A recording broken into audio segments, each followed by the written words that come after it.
প্রথমে যেদিকে চোখ রাখবো, মার্কিন প্রেসিডেন্ট ডোনাল্ড ট্রাম্পের ঘোষণা মতো আজ থেকেই আমেরিকায় ভারতীয় পণ্যে 50% শুল্ক চাপানো হচ্ছে। মঙ্গলবার এই নিয়ে বিজ্ঞপ্তি জারি করেছে হোয়াইট হাউস এবং সেই বিজ্ঞপ্তিতে বলা হয়েছে ভারতীয় সময় বুধবার সকাল থেকে আমেরিকায় রপ্তানিকৃত ভারতীয় পণ্যে 50% শুল্ক নেওয়া হবে। সঙ্গে রয়েছেন প্রতিনিধি বাসব রায়। বাসব, কার্যত যে ঘোষণা করা হয়েছিল এবং স্বাভাবিকভাবেই যে জল্পনা চলছিল সেই শুল্ক আসলেই চাপানো হবে কিনা বা ট্রাম্পের শেষ মুহূর্তে 11th আওয়ারে কোনো পরিবর্তন আসে কিনা ঘোষণায়, তবে সেভাবে কিছু আসেনি। 50% শুল্ক চালু হলো।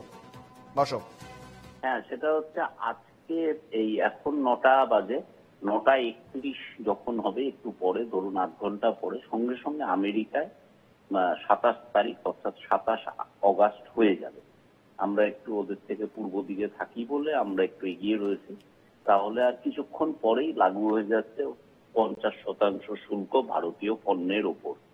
তো স্বাভাবিকভাবেই ভারত থেকে আমেরিকায় প্রচুর পণ্য যেত। ভারত বেশিটাই রপ্তানি করতো, প্রায় $6 বিলিয়ন, না আরো বেশি। তো কিন্তু এর ফলে ভারতের যে 2-3টে সেক্টরে একটু মার খাবে। তার মধ্যে রয়েছে হচ্ছে যেটা অ্যাপারেল, পোশাক আশাক আছে, এছাড়া আছে ওই গয়নাগাটি, হিরে জহরত, এগুলো। আর আছে হচ্ছে চামড়া, যার জন্য আগ্রার বা কানপুরের জুতোর ফ্যাক্টরি গুলো একটু চাপ খেয়েছে। এইসব জিনিসগুলো আমরা পাঠাতাম আমেরিকায়, সেগুলো এখন প্রায় বন্ধ হয়ে যাবে, কারণ এটা হাফ হয়ে যাবে। তার জন্য এখন নতুন জায়গা খুঁজতে হবে ভারতকে। এবং আপনি জানেন শুভেন্দু, এই 29 তারিখ অর্থাৎ 2 দিন পরেই প্রধানমন্ত্রী যাচ্ছেন জাপান, সেখানে 2 দিন থেকে তারপরে যাবেন চীন। তো ভারত এখন নতুন বাজার খুঁজছে। সেটা হয়তো ভারত আরেকটা অক্ষ হয়তো তৈরি হবে যে ভারত চীন, ভারত চীন, দক্ষিণ কোরিয়া, জাপান, এইটা নিয়ে। কারণ এশিয়ার এই 4টে দেশই হচ্ছে ভালো অর্থনীতির দেশ এবং শক্তির দেশ, যদি আরব দেশগুলোকে, মধ্যপ্রাচ্যের দেশ আমরা ছেড়ে দিই। এছাড়া রয়েছে রাশিয়া। তবে আমেরিকা যা বিক্রি করতে যায় ভারতে, তাদের ডেয়ারি প্রোডাক্ট অর্থাৎ দুগ্ধজাত প্রোডাক্ট, তা এই ডেয়ারি প্রোডাক্টটা আমেরিকাকে ভারতে এখন ঢুকতে দিচ্ছে না, বা তার উপর ভারতও শুল্ক কমাচ্ছে না, তবে ভারতীয় শুল্ক খুব কম। সব মিলিয়ে ভারতীয় পণ্যের যে বাজারটা সেটা একটু ছোট হয়েছে, ভারত তাতে একটু ধাক্কা খাবে, এটা বোঝা যাচ্ছে। কিন্তু এইখান থেকে ভারত কিভাবে আবার রিভাইভ করবে, মানে উঠে দাঁড়াবে, সেটা এখন দেখার। বাসব, আমি তোমার কাছে আসবো। আমরা যোগাযোগ করেছি, সঙ্গে রয়েছেন অর্থনীতিবিদ প্রবীর সরকার। প্রবীরবাবু, এনকেটিভি বাংলার পর্দায় আপনাকে স্বাগত। কার্যত ট্রাম্পের যেমনটা ঘোষণা করেছিল 25% শুল্ক এবং তার সঙ্গে আরো 25% পেনাল্টি, সব মিলিয়ে 50% শুল্কের চাপ আজ থেকে কার্যকর হচ্ছে, 9টা 31 থেকে কার্যকর হচ্ছে। ঠিক কিভাবে দেখছেন বিষয়টিকে, কতটা প্রভাব পড়তে চলেছে অর্থনীতিতে? দেখুন, এটা অত্যন্ত দুর্ভাগ্যজনক। 25% যেটা ইনিশিয়ালি ছিল সেটা ঠিক আছে, বাট রাশিয়ার থেকে তেল কেনার জন্য যে উনি অ্যাডিশনাল 25% লাগালেন, ফাইনালি যেটা কার্যকর হলো, এটা খানিকটা আমরা আশা করিনি। ভেবেছিলাম হয়তো এইটা খানিকটা সুরাহা হবে, কিন্তু ফাইনালি 50% ট্যারিফ লেগেই গেল, যেটা অত্যন্ত দুর্ভাগ্যজনক। তো যাই হোক, এর ফলে ভারত থেকে যে মোটামুটি মার্চেন্ডাইজের যে অ্যারাউন্ড 49-50 বিলিয়নের যে এক্সপোর্টটা হয়, ওই মার্চেন্ডাইজ এক্সপোর্টের অনেকটাই কিন্তু প্রভাবিত হবে। যেমন leather, jewellery, James, engineering product. তো ওই যে এক্সপোর্টটা যে বাধাপ্রাপ্ত হবে, তাতে কিন্তু একটা জিডিপির উপরে এখনো কিন্তু আমি আশাবাদী যে খানিকটা হয়তো কিছু আলোচনার মাধ্যমে হলেও হতে পারে। প্র্যাকটিক্যালি যদি এটা কন্টিনিউ হয়, সেক্ষেত্রে কিন্তু আমাদের জিডিপির উপর একটা নেতিবাচক প্রভাব পড়বে এবং 0.2 থেকে 0.3% আমার অনুমান জিডিপি এর জন্য এফেক্টেড হবে। অর্থাৎ 6.5 থেকে এই অর্থবর্ষে জিডিপিটা নেমে 6.2, 6.3 তে চলে আসতে পারে, যেটা নিঃসন্দেহে একটা অর্থনীতির জন্য ধাক্কা। কিন্তু তাতে দমে যাবার কোনো কারণ নেই। বিকল্প এক্সপোর্টের রাস্তা আমাদের খুঁজতে হবে। ইউরোপিয়ান ইউনিয়ন, আফ্রিকান বা এশিয়া প্যাসিফিকে সেম এক্সপোর্টটা যাতে পুশ করা যায়, সেই দিকে আমাদের লক্ষ্য রাখতে হবে। বাট আপাতত এটা একটা কিন্তু নেগেটিভ ব্যাপার। বেশ, ধন্যবাদ প্রবীর বাবু। আমি আবারও ফিরবো, আমার সঙ্গে রয়েছেন প্রতিনিধি বাসব রায়। বাসব, যেমনটা জানাচ্ছিলেন,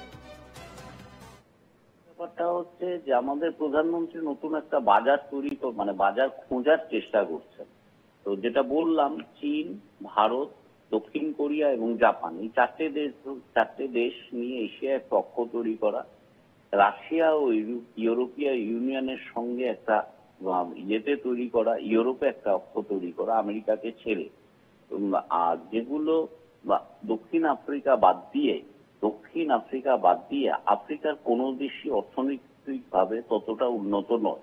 ফলত আফ্রিকার যে বিশাল বাজার সেটা ভারতের কাছে খুব একটা কার্যকরী হবে না, এটা একটা দিক। তবে আরেকটা কথা হচ্ছে, একটা খবর এরকম জানা যাচ্ছে গতকাল রাত থেকে, সেটা হচ্ছে যে আমেরিকার যিনি প্রেসিডেন্ট ডোনাল্ড ট্রাম্প, তিনি গত দুদিনে আমাদের প্রধানমন্ত্রীর সঙ্গে অন্তত 4 বার টেলিফোনে কথা বলার চেষ্টা করেছিলেন, কিন্তু আমাদের প্রধানমন্ত্রী তাকে এই ফোন ধরতে আগ্রহী না বা কথা বলতেও আগ্রহী নন। 4 বার চেষ্টা করেছিলেন, অর্থাৎ পিএমও দপ্তর যেটা, সেখানে ডোনাল্ড ট্রাম্পের 4 বার ফোন এসেছিল, এরকম একটা খবর আছে। তার মানে এখন যেটা বোঝা যাচ্ছে, শুধু বাণিজ্যিক ভাবে না, রাজনৈতিক ভাবেও এবং বৈদেশিক যে আমাদের নীতি, বিদেশ নীতির ক্ষেত্রেও আমেরিকাকে ততটা প্রাধান্য ভারত এই মুহূর্তে দিতে চাইছে না। কিন্তু আমেরিকা যে আমাদের ওপরে 50% শুল্ক ভারতীয় পণ্যের ওপর চাপালো, তাতে আমাদের বেশ কিছুটা প্রথম দিকে প্রাথমিকভাবে ক্ষতি হবে, এটা অনস্বীকার্য।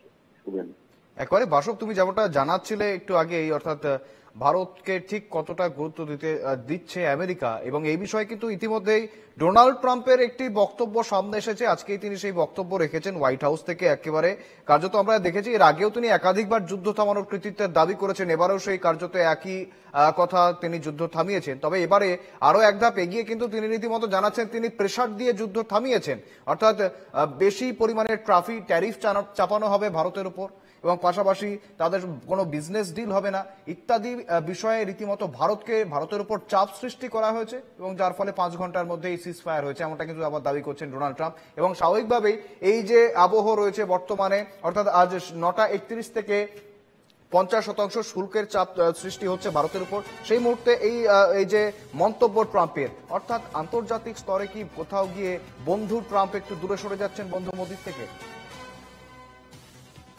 অশোক,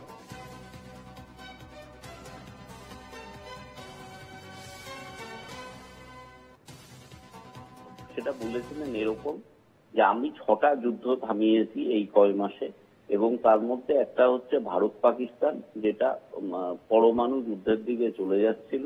এবং বেশ বাসব, আমরা অবশ্যই ফিরবো, আবার এদিকে অবশ্যই আবার ফিরবো। আপাতত ধন্যবাদ তোমায়।